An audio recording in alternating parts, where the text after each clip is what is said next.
Alright, what's up guys? So we're at the gym right now. I'm gonna do a little squat workout. I'm stretching actually right now. I'm sitting on the floor. I'm just gonna go over my workout a little bit.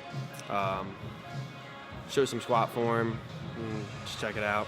I'll probably voice over most of this, but we'll see how things go. Oh yeah, and I remembered a lot of people. Oh, I got a haircut. But anyways, a lot of people have been asking like questions of, like on squat form and everything, because I know there's a lot of beginners and like, how do I say it? I know there's a lot of beginners out there, and like squat, bench, deadlift, all these forms like kind of takes a lot of experience to learn how to do, like to do correctly, because everyone's leverages are a little different and everyone pulls slightly different. Like me, Dave, Dylan, we all have slightly different mechanics in our pull, in our squat, in our bench, everything. But for the most part, there are basics that I can cover, and I think I'll use this video as sort of like a mini tutorial to go over like squat form for today. And I'll show a little stretching too, because I always stretch before all my lifts. Even bench, I stretch my legs because of leg drive, and I get hip cramps. I know I got a question about that a couple days ago. Someone was getting like cramps in their hips and their glutes, and I get the same thing. So usually I do these same exact stretches for every day before all my lifts. I'll show you them right now. Alright, so basically I have 1, 2, 3, I think I have 4 main stretches that I do. I start out, I stretch out my groin inside here, because I know during deadlifts a lot of the time I'll get really tight pain in here. And Dave uses the machine. I also like to use the machine sometimes, but sometimes it's crowded, and personally I just like stretching out myself. I don't feel like walking around. But I'll do this. I'll hold it for about 15 seconds. I like pulse back and forth, like pressing, stretching, and then I'll lean forward hard and hold it for about like 5 or 6 seconds. And then come back and then press again for 5 or 6 seconds. And then repeat that. Next, right into this butterfly stretch, and it's like, stretches out my hips a little bit and my groin still. I just lean forward, pull my feet in as hard as possible, push down my legs. And then finally, I cross my one leg over on here, and I pull it towards my chest, and I use this leg to press in my ankle. And I sit back and I pull it against my body on the ground. That stretch is more in your glute and your hip. Definitely for like benching, if you do this, like stretch it and like rub into it, like where you feel it's tight, and stretch there, you won't have, it'll loosen up your hips, and you won't have that problem on the bench, and your glutes, you won't have the problem. And even squatting or deadlifting too. And then switch legs. I can feel my left glutes like tighter than my right, probably from, I used to triple jump in high school, triple jump, long jump, pole vault, and I ran the 100 meter, and I eventually cut off the triple jump, cut off the long jump, because I kept getting hip injuries, and I was better at pole vaulting and running the 100 and 200, so I just ended up doing that, and did pretty well in high school. I mean, I wasn't a super track star, but I did place first, second. I mean, I did well. Football was really my main sport, and that's why I did track, because my track coach is also my football coach, and if you wanted to play varsity, you have to run track. But all right, last stretch. Just regular, touch your toes, lean forward. I'll show you. This I am actually, my hamstrings are extremely flexible. Like, I can like touch the floor, lean forward, everything, like, it's not a problem. Like, it's funny, a lot of people can't touch their toes, and I mean, my football coach, it's funny, my football coach used to like make fun of me, or not make fun of me, but he would admire me, just cause I was able to touch my toes, and he's never been able to do that all his life. So, and another thing, flexibility is actually extremely important for like in all like lifting movements. The more flexible you are, the less likely you can put yourself in a situation where you could be injured. More flexibility allows more range of motion, and you can go into more comfortable positions. Like say in squat, you can squat deeper comfortably and not risk injury by overextending any muscle, hyperextending anything. Always stretch before your workouts. But again, basically, I run through these 4 stretches about 3 times. And once I'm done that and I feel loose, like I can tell when I'm loose when I can pull my feet in really close and my knees touch the ground and everything, and my leg usually pulls my body easier. Like, yeah, like I can tell I'm getting loose right now, but I'm probably gonna run through it one more time.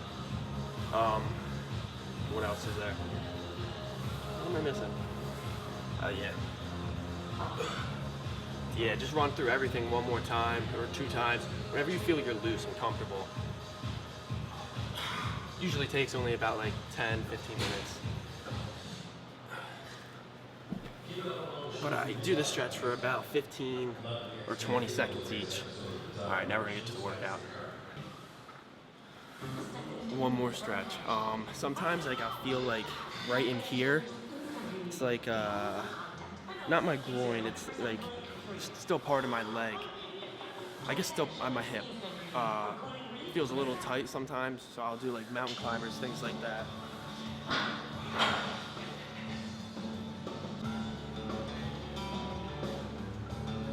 Basically, you just lay your back leg down and try to relax it and just push forward, kind of lean forward with your other leg up and try to settle down into it so you're causing a stretch. Do that for like 15 seconds. And whenever you feel comfortable and you start feeling all loose, like I feel pretty loose right now, so we're gonna start this. All right, SBD, this is like a weird angle. I don't wanna do this. All right, SBD knee sleeves. Benefits, definitely I feel like they compress the knee joint, gives me a little more comfortability with, or is that a word? I don't know. It makes me feel more comfortable during my squat, and I feel more stable, more powerful.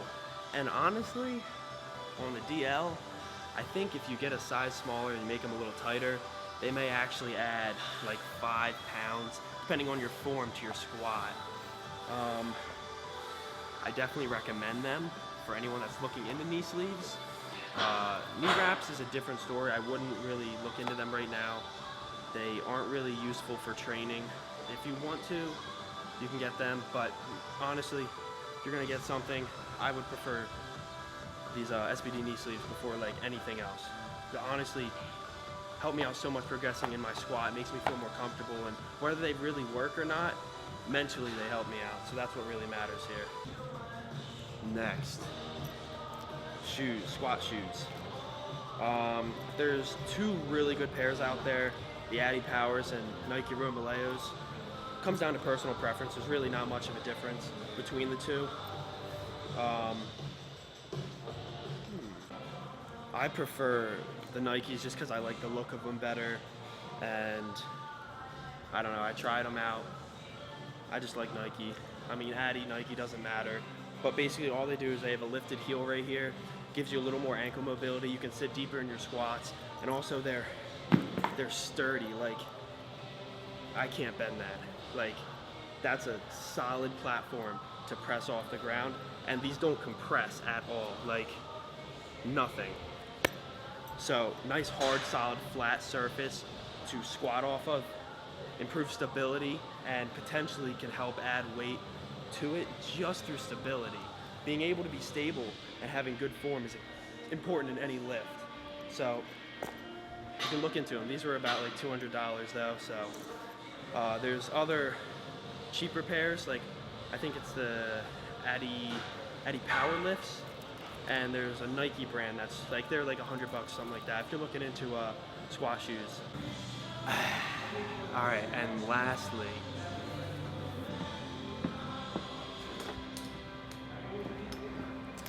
a belt. A lot of people have questions on when you should use a belt, if it's right, like what are the best belts. I'm gonna adjust the camera here. There we go. All right, so people have questions like, what's a good belt, what to use, when you should use them, whatever. Insert. Now, lever or prong, doesn't matter, it's up to you. I kind of want both actually. I like a lever because it's a nice lock fit, real quick, don't have to mess around. But for like work, good for PRs basically if you're attempting maxes. But like during working sets, I'd probably want a lever just because I can adjust the tightness of it and I don't have to worry about getting a screwdriver to see. Can't really adjust this if I want something lighter for like say rows or something, or my stomach's a little bloated or whatever. So up to you. I would probably go with prong before a lever, but again, it's totally preference. I mean, you can work with a lever, just bring a screwdriver and adjust it, but it's a little hassle. But basically, gives your abdomen something to push up against, creates a stronger, steady, more, how would I describe it? More stable, more stable core. So there's less flexion and you're able to move the weight easier because you're more stable. Stability is extremely important. I don't know if you're getting this constant variable, stability. So form comes with stability, or stability comes with form. So work on your form, boys. But you can really get a belt at any weight you're moving. I wouldn't recommend really touching a belt until you're pulling or say squatting 315 or pulling over 405, because at that point you probably nailed down your squat and deadlift pretty well, and with moving up weight, and you probably trained a lot of other muscle groups that are involved in those, that you're not really going to neglect them as much when you put on a belt. So I wouldn't always train with a belt though. I try not to train with a belt too often unless I'm going for like a very, very like big PR set range, rep range, and maxes obviously. But for the most part, I don't train with a belt too often, and has helped a lot with developing my core and making me stronger. And a lot of power lifters don't train with a belt in the off season. They only start training with it maybe a couple months upcoming to their competition. So regardless though, Inzer 10 millimeter, go check them out. Great belts, and they have a lifetime warranty, so if they ever do break, they'll send you a new one. Okay, so now I'm just starting to warm up. You'll see me as I come down, I'll fidget at the bottom a little bit. I'm just adjusting my foot, my foot placement, and like feeling where I am so that my form's fine for when I actually start adding weight. You'll also notice that my back doesn't curl. I don't arch it back, I don't arch it forward. I keep it straight as well as I can throughout my movement. Also, my bar speed, how I'm squatting, I'm moving pretty fast. Now, that's only because the weight's very, very light for me, and I have full control of the weight of the bar. For heavier weights, I wouldn't suggest trying to move this fast, just because you might lose control of the bar. And even at like 315, you'll see me move that weight still relatively fast. That's just because I have good control of the bar. But I will never go too fast to where I don't feel comfortable. So everything's with proper form and good control over the weight. So I'm just going to adjust my knee sleeves because they always slide down on me. And you'll watch me pop this 315 for 3. I usually warm up with 135 for 10, 225 for 8, and then 315 for 3. That's usually how my warm-ups go after stretching.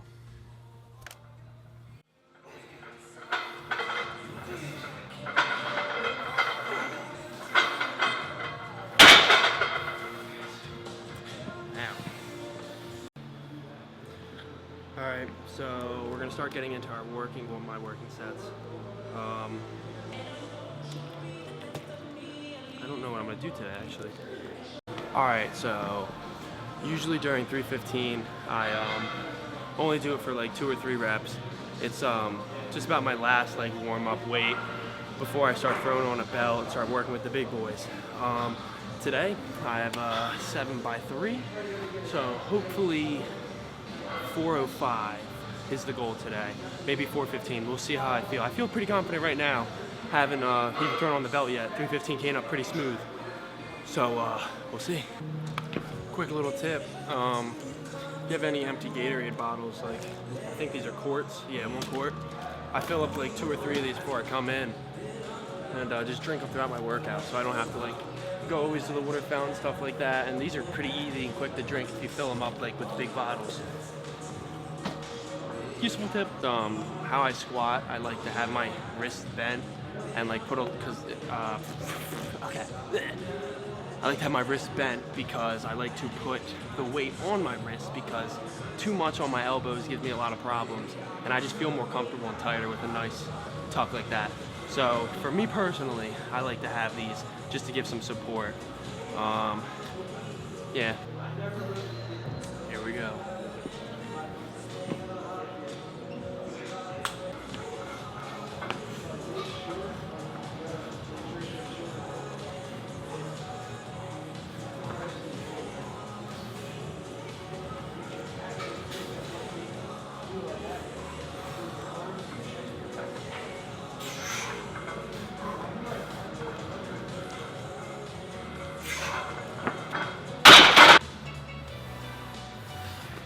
So 4 or 5 is feeling a little heavy. I'm gonna attempt another set, see how that feels. Maybe I'll bump it up 10 more pounds. All right, set number 2. Let's check it out, see how we go.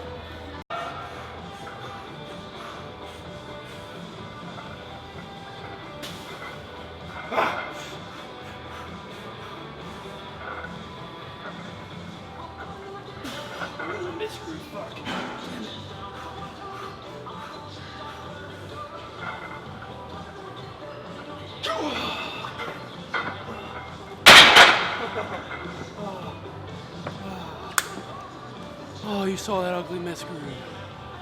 Oh, man. That was a great example of what can happen sometimes, misgrooves. Basically, I let my hips come up too fast and put me at a leverage disadvantage. I'm now leaning over too far, so I had to muscle it up, pull it back up, get my hips under me again. These things happen, and that's why perfection of form, always perfect form. But I still managed to get the weight back up and pull through it, so I'm probably gonna try to finish the rest of my workout with 405. But yeah. Ooh, okay. I actually want to talk about why I low bar now, because I used to high bar. I switched to low bar for strength purposes. Definitely helps out with moving the weight, moving heavier weight, but why? Science, physics almost actually. High bar. When you have a high bar, or when you're squatting with a high bar, the bar is higher on your body, it's higher on your shoulders. So keeping it stable, like say you take a pole and you have like a 45-pound weight and it's like 3 feet in the air, it's harder to keep it stable, keep it in one spot, like control it. Now, say you have a 2-foot pole, put that 40-pound weight, it's a little more controllable. Say you have a 1-foot pole, literally easy, hold it right there. Lowering the bar on your back a little bit, not a lot, but just a little bit, gives a little more stability and helps with moving the weight so you can control a heavier weight. Now, I wouldn't suggest low bar for everyone, or I wouldn't suggest it unless you're primarily training for strength. Like if you're trying to improve your strength and that's all you care about, you're competing competitions, go for it. Low bar, it's your man. But high bar, so much more hypertrophy in it. And if you're trying to put on size in your legs, I think Dave actually had a video where it's like guaranteed quad development or something. Yeah, that's what it was. He even said, and I agree with him, high bar, close stance, full range of motion, ass to grass, a lot of quad development. So I train with low bar for my like strength part of my training, but after I'm done my primary squats, I switch over to high bar for like a 4x10 or like a 3x8 or a 5x5 something. Like it depends on the day. And I'll do that leg press over there, and I'll put my feet as low as possible, and I full range of motion, nice and slow. I always feel like my quads are like my lacking body part. out of everything. Like my hamstrings are really developed, so I don't worry about them too much. I still train them, of course, but I really want to improve my quads more. So yeah, if you're really into strength and want to improve your strength a lot, fucking low bar for sure. But don't make it primary if you do want to increase size, because it will limit some hypertrophy for your quads. But also, it's still cool to move more weight. Alright, so I'm going to add like 2.5s because I know I can move this weight for a little more. But I don't want to add too much. But everything counts. Progressive overload, baby. Precision training. You'll notice right here, every time I breathe in, I brace my core against the belt. You'll see my stomach extend. I'll brace and I'll squat. I'll go down and start the lift. You'll see it. Watch. Ready? Extends. Right there. And then that's bracing it, making the belt as tight as possible, and me coming up and pressing.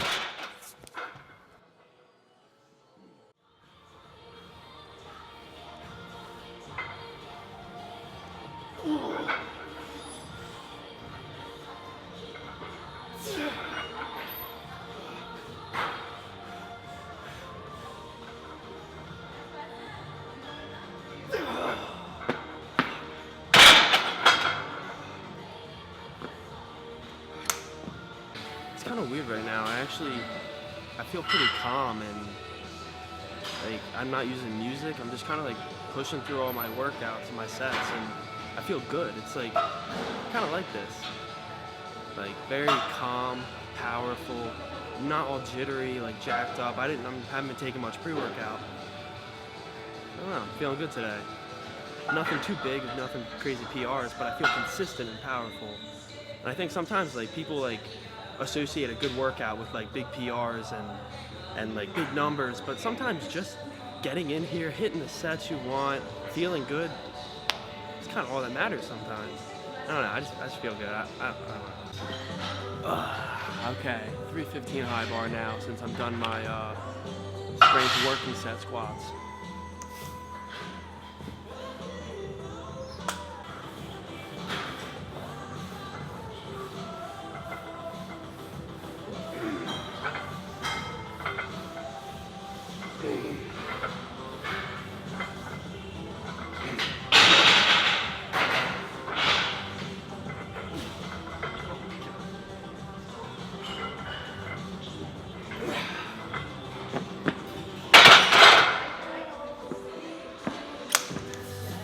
I'm gonna do a 5x5.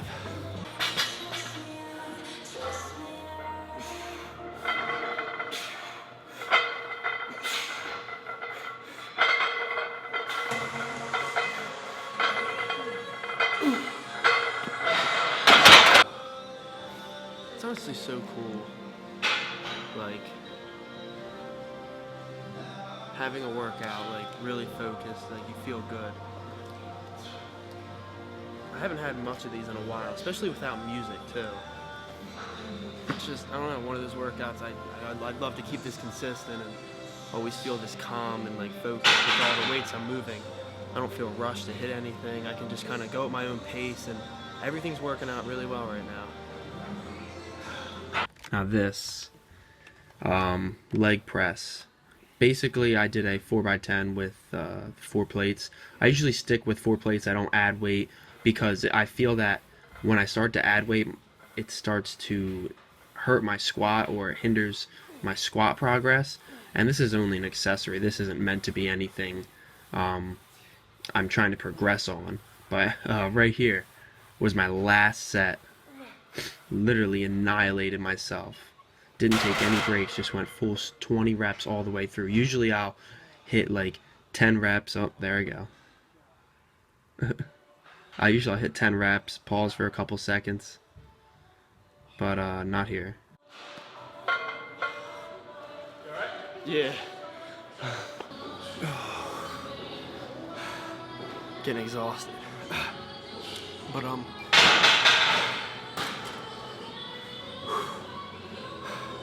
as you can see, I keep my feet really low to stimulate more quad development, more more quad stimulation throughout the leg press, and hopefully bring up my quads, which it will, along with the high bar, close stance squats, and this quad development is guaranteed.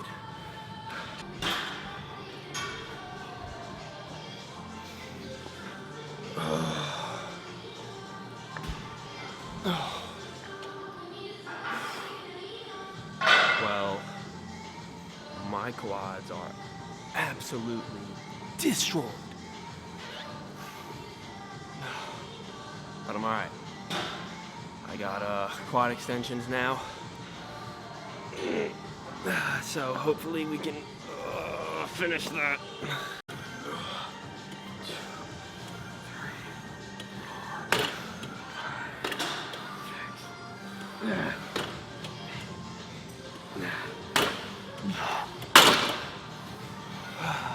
I can't walk.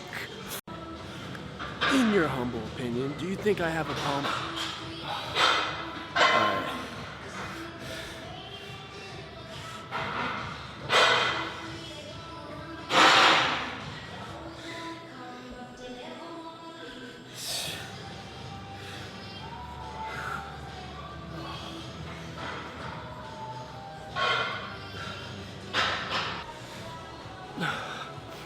Thankfully, we're almost there. I just have some hamstring curls and some shoulder exercises actually, because right now in my program I'm putting together legs and shoulders, and I'm probably gonna hit chest too because I want this chest to grow.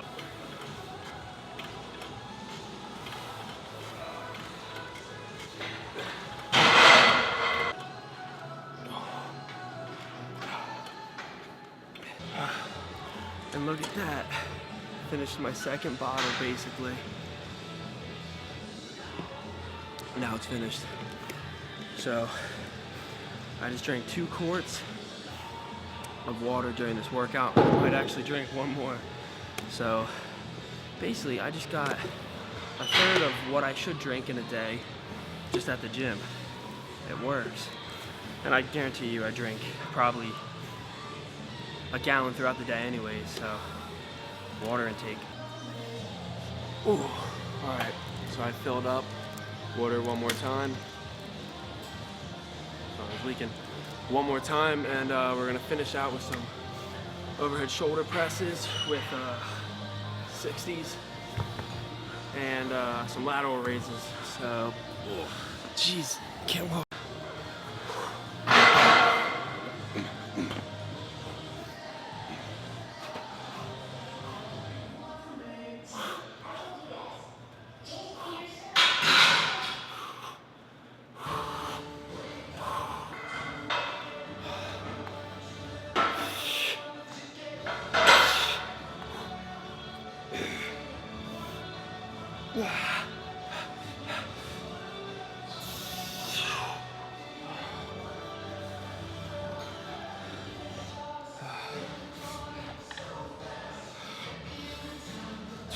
When I first started doing lateral raises, I was only doing them for I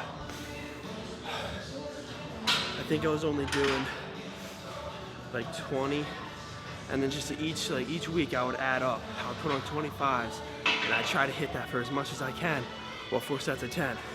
And if I can't hit it, I do as many as I could, and then I drop down to 20s. And I kept doing that until I was able to hit 25s. Once I was able to do 25s, I did the same thing with 30s. Now I'm hitting 30s for 3 sets of 10 basically, and the 4th one's coming around. So I hope a couple weeks I'll be able to push 35s. Let's see how far I can go.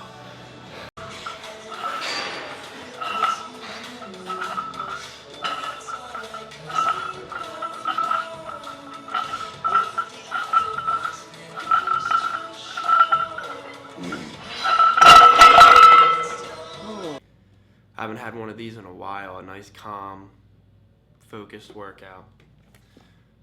Now I have some big ziti at home I get to go eat. All right, well, all right, guys, I'll catch you later. Hope you all enjoyed it. Like, subscribe, comment, questions, suggestions down below. Catch you next time.